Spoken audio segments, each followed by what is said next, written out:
व्यावसायिक माछा पालनको लागि उपयुक्त जग्गा छनौट गरिसकेपछि पोखरी निर्माणमा विशेष ध्यान पुर्याउनु पर्दछ। पोखरी निर्माण गर्नुभन्दा पहिले पोखरीको नक्सा अथवा डिजाइन तयार गर्नु पर्दछ। पोखरी डिजाइन गर्दा मुख्यतया 4 वटा कुरामा ध्यान दिनु पर्दछ। 1. पोखरीको आकार, 2. डिलको बनावट, 3. बर्न लाइन र 4. पानीको प्रवेश र निकासद्वार। जस्तो सुकै आकारको भएको पोखरीमा पनि माछा पाल्न सकिन्छ,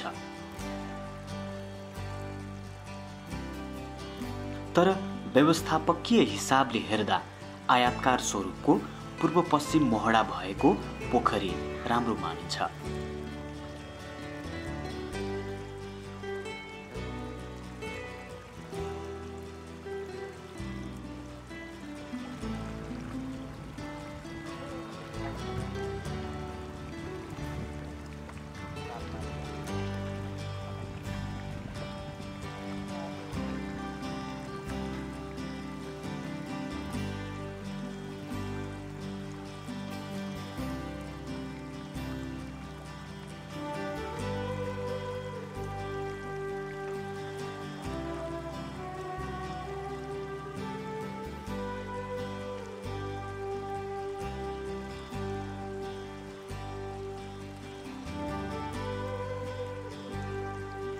तर पनि आफ्नो जग्गाको स्वरूप अनुसार पोखरी एल आकारको, वर्गाकार आकारको लगायत जग्गाको स्वरूप बमोजिम विभिन्न आकारमा पोखरी बनाउन सकिन्छ।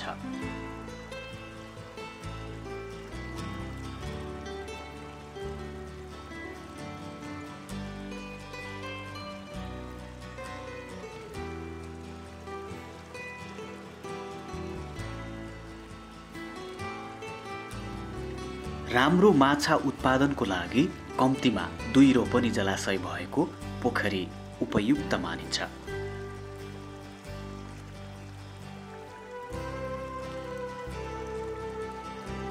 पोखरीको पानीको भार डिलले थेक्नु पर्ने तथा पानीको चुहावट रोक्नु पर्ने भएकोले डिल बलियो बनाउनु पर्दछ।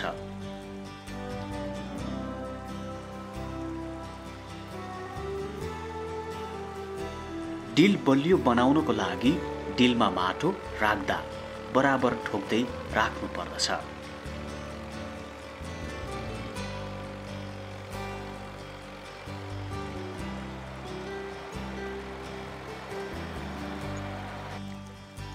डिलको भित्री भागको भिरालो 1:2 र बाहिरी भागको भिरालो 1:1.5 को बनाउनु पर्दछ।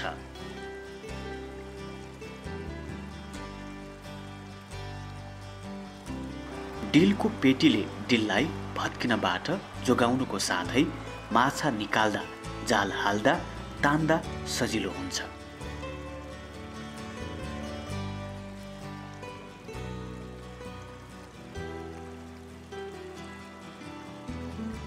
त्यसकारण डिलको पेटी 1 देखि 2 मिटरसम्म राख्नु उपयुक्त हुन्छ।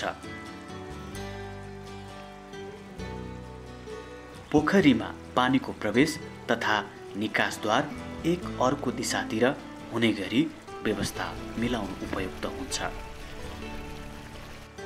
पानीको प्रवेशद्वार सकेसम्म अग्लो ठाउँमा राख्दा सजिलो हुन्छ, जसले पोखरीमा धेरै पानी राख्न सजिलो हुन्छ।